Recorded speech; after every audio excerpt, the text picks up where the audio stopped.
전쟁은 과연 인간을 짐승으로 만드는 걸까요? 아니면 역설적이게도 그 안에 숨겨진 인간성을 더욱 빛나게 만드는 걸까요? 우리는 베트남 전쟁을 떠올릴 때 흔히 짙은 녹색의 밀림과 하늘을 뒤덮는 헬리콥터, 그리고 폭격으로 검게 타버린 대지를 생각합니다. 고통과 공포에 찬 병사들의 얼굴, 끝없이 이어지는 긴장감 속에서 점차 무뎌져가는 감정들이 우리가 기억하는 전쟁의 이미지일 겁니다. 하지만 만약 이 모든 비극의 한가운데서 우리가 상상조차 하지 못했던 전혀 다른 장면이 펼쳐졌다면 어떨까요? 예를 들어 쓰러진 적군 병사를 미군 병사가 부축해 일으키는 모습이라던가 죽어가는 적의 입술에 조심스럽게 물을 적셔주는 장면 같은 것들 말입니다. 이것은 단순히 몇몇 영웅들의 이야기가 아닙니다. 이름 모를 수많은 병사들이 총성과 이념의 벽을 넘어 아주 잠깐이나마 서로에게 보였던 인간적인 순간들에 대한 기록이죠. 이것이야말로 우리가 미처 몰랐던 베트남 전쟁의 또 다른 얼굴입니다. 인간이 인간에게 가장 잔인해질 수 있는 극한의 상황 속에서 그들은 대체 왜, 그리고 어떻게 적에게 손을 내밀 수 있었던 걸까요?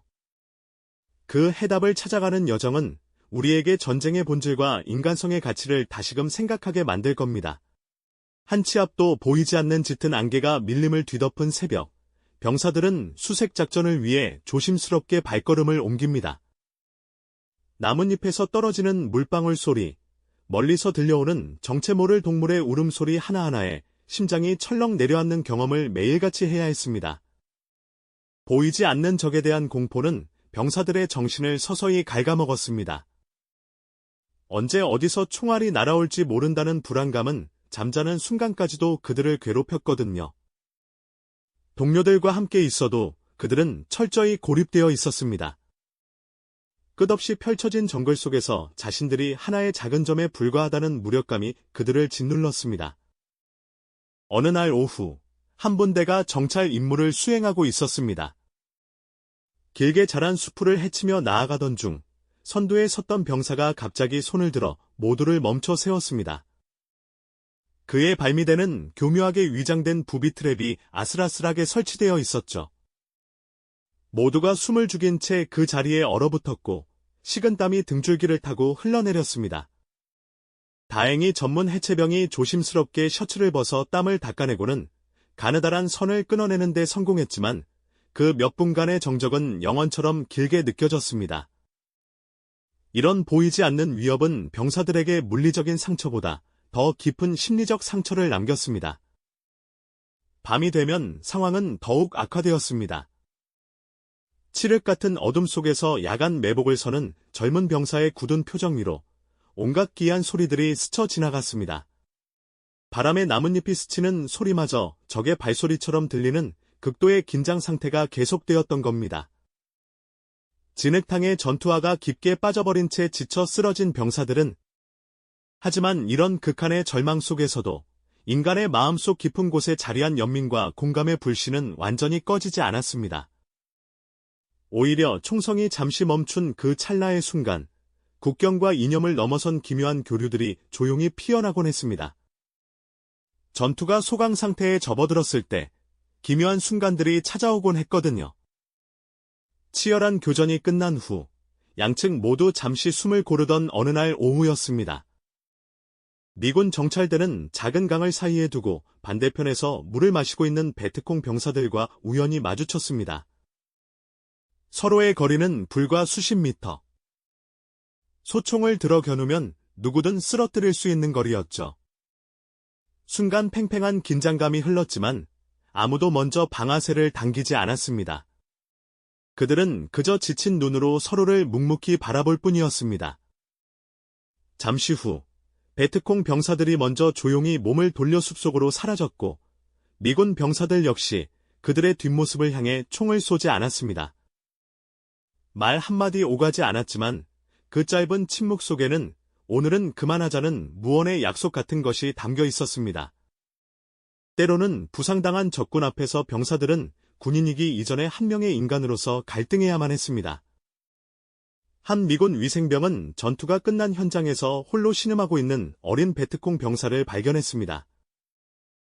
그의 다리는 심하게 다쳐 피를 철철 흘리고 있었고 얼굴은 고통으로 하얗게 질려 있었죠.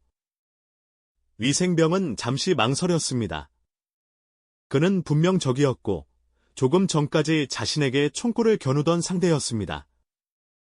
하지만 그의 눈에 비친 것은 적군이 아닌 죽음의 공포에 떨고 있는 한 명의 나약한 소년이었습니다.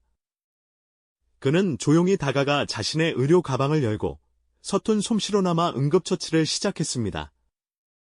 소독약을 바를 때 소년이 고통에 몸부림쳤지만 위생병은 그의 어깨를 가만히 누르며 괜찮다는 눈빛을 보냈습니다.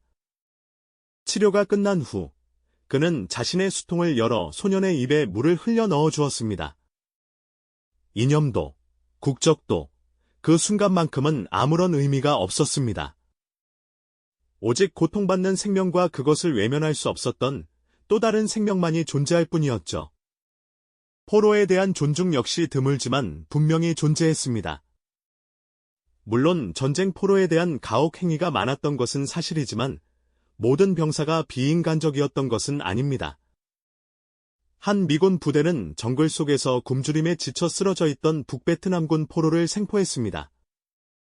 그들은 포로를 묶어 끌고 가는 대신 자신들의 얼마 남지 않은 전투 식량을 나누어 주었습니다. 통조림 햄을 따서 건네자 포로는 경계심 가득한 눈으로 그것을 받아들고는 허겁지겁 먹기 시작했습니다. 그 모습을 지켜보던 젊은 미군 병사는 문득 고향에 있는 자기 동생을 떠올렸다고 합니다. 그저 평범한 청년이었을 저 포로가 왜 이곳까지 와서 싸워야만 했는지, 그리고 자신은 왜 그에게 총을 겨눠야만 하는지에 대한 깊은 회의감이 밀려왔던 거죠. 총성이 멈춘 크리스마스 전날 밤에는 더욱 신기한 일도 기록되곤 했습니다. 양측이 대치하고 있던 한 전선에서 미군 병사들이 조용히 크리스마스 캐럴을 부르기 시작했습니다. 그러자 적진의 확성기에서 잠시 후 베트남의 민요가 흘러나왔습니다. 그렇게 그들은 노래를 통해 잠시나마 전쟁을 잊고 서로의 존재를 인정하는 시간을 가졌던 겁니다. 이러한 순간들은 전쟁의 거대한 광기 속에서 잠시 길을 잃었던 인간성이 제자리를 찾아오는 소중한 시간이었습니다. 때로는 공동의 적이 나타나기도 했습니다. 바로 예측할 수 없는 거대한 자연의 위협이었죠. 이런 상황 앞에서 적과 동지의 구분은 무의미해졌고 오직 생존이라는 단 하나의 목표만이 남게 되었습니다. 갑작스럽게 쏟아진 폭우는 순식간에 계곡을 거대한 급류로 바꿔놓았습니다. 정찰 임무 중이던 소규모 미군 부대와 베트콩 병사들은 불어난 강물에 꼼짝없이 고립되고 말았습니다. 그들이 겨우 피신한 곳은 작은 언덕 위, 서로의 숨소리가 들릴 만큼 가까운 거리였습니다. 처음에는 서로를 향해 총구를 겨누며 경계했지만 밤이 깊어지고 체온이 떨어지자 상황은 달라졌습니다. 누군가 먼저 젖은 나뭇가지를 모아 불을 피우기 시작했고 다른 이들은 말없이 그 주변으로 모여들었습니다. 미군 병사가 내민 담배 한 개비를 베트콩 병사가 바다 불을 붙이는 어색하지만 평화로운 장면이 연출되기도 했죠.